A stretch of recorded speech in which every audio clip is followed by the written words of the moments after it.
अस्सलाम वालेकुम। चलें जी, हमने वेस्क्यूलाइटिस वाला टॉपिक स्टार्ट किया हुआ था, तो हमने जर्क स्ट्रॉस सिंड्रोम तक पढ़ लिया था। तो अब हम कंटिन्यू करते हैं ब्यूरगर डिजीज़। ब्यूरगर डिजीज़ को हम थ्रोम्बोएंजाइटिस ओब्लिटरेंस भी कहते हैं, और ये एक मीडियम साइज्ड वेसल वेस्क्यूलाइटिस है जिसमें हमारी डिजिटल वेसल्स की थ्रोम्बोसिस हो जाती है, जो हमारे डिजिट्स के वेसल हैं, हैंड्स के और फुट के। ठीक है, तो जो मोस्ट कॉमन आर्टरीज़ जिनकी वेस्क्यूलाइटिस होती है, जिनकी थ्रोम्बोसिस होती है, वो टिबियल एंड रेडियल आर्टरीज़ हैं, और मेन में ज़्यादा कॉमन है। और मैं इसका आपको सिनेरियो बता देता हूँ। वैसे तो एंड पे बताता ताकि आप लेक्चर तवज्जो से सुनते, लेकिन अभी बता देता हूँ।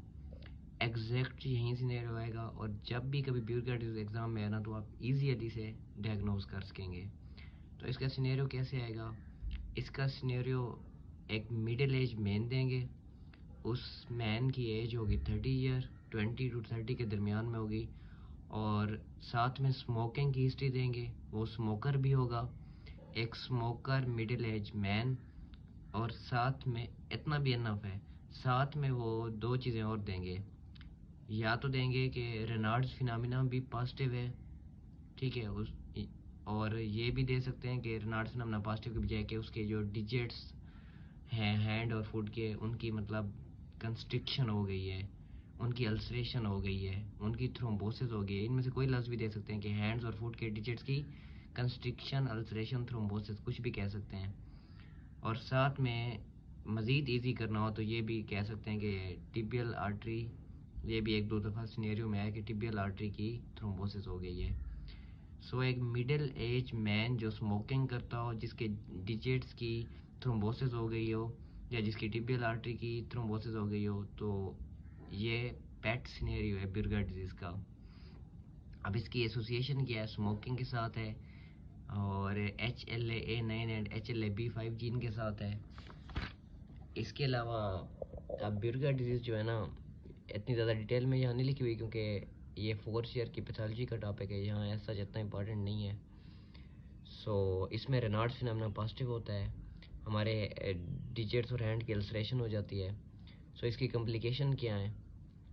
अब जब हमारे हैंड्स और डिजिट्स की मतलब टिबियल और रेडियल आर्टरीज की अल्सरेशन हो जाए, थ्रोम्बोसिस हो जाए, तो ज़ाहिर बात है इन एरियाज़ की ब्लड सप्लाई कंप्रोमाइज़ हो जाती है, इनको ब्लड नहीं मिलता।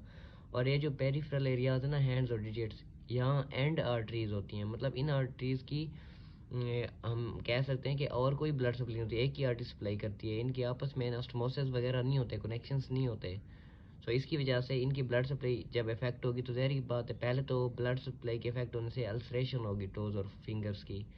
जब रिपीटेडली ब्लड नहीं मिलेगा इनको, तो अल्सरेशन गैंग्रीन में कन्वर्ट होगी, ठीक है। और गैंग्रीन जब हो जाए किसी एरिया की, तो उसको हम आर्टियो मतलब हम एम्प्यूटेट करते हैं, लेकिन यहाँ तो आर्टियो एम्प्यूटेशन हो जाएगी, मतलब खुद ब खुद ये हमारे जो है ना हैंड्स और डिजिट्स, हैंड्स और फुट के डिजिट्स, ये खुद ब खुद हमारे ख़त्म हो जाएंगे ऐसे, ठीक है, जैसे कोई चीज़ गल सड़ जाए।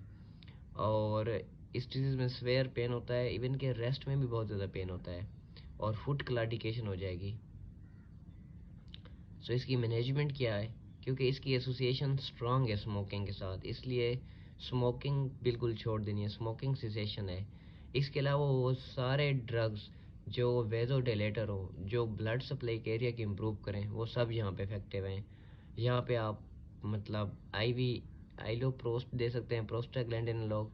इसके अलावा आप कैल्शियम चैनल ब्लॉकर्स दे सकते हैं, वो भी इफेक्टिव हैं। आप NO दे सकते हैं, ठीक है, वो भी वेज़ोडिलेटर है, ठीक है। आप एंडोथिलिन एंटागोनिस्ट बोजेंटन दे सकते हैं, मतलब यहाँ तो एक लिखा हुआ है। आप कोई भी वेज़ोडिलेटर ड्रग दे सकते हैं, वो इफेक्टिव है, वो उस एरिया की ब्लड सप्लाई इंप्रूव करेगा। और अगर डिजीज़ अर्ली स्टेज पे है तो वो बिल्कुल ठीक हो जाएगी, अल्सरेशन होगी वो भी हील हो जाएगी। अगर गैंग्रीन तक पहुँच गई है तो वो फिर खुद ब खुद आर्टियो इम्प्यूटेशन हो जाएगी, आपको करनी पड़ेगी ताकि मज़ीद स्प्रेड ना हो। सो उम्मीद है आपको ये समझ आ, क्योंकि मैंने थोड़ी समझा के डिटेल से इसलिए बताया क्योंकि ये थोड़ा इंपॉर्टेंट टॉपिक है।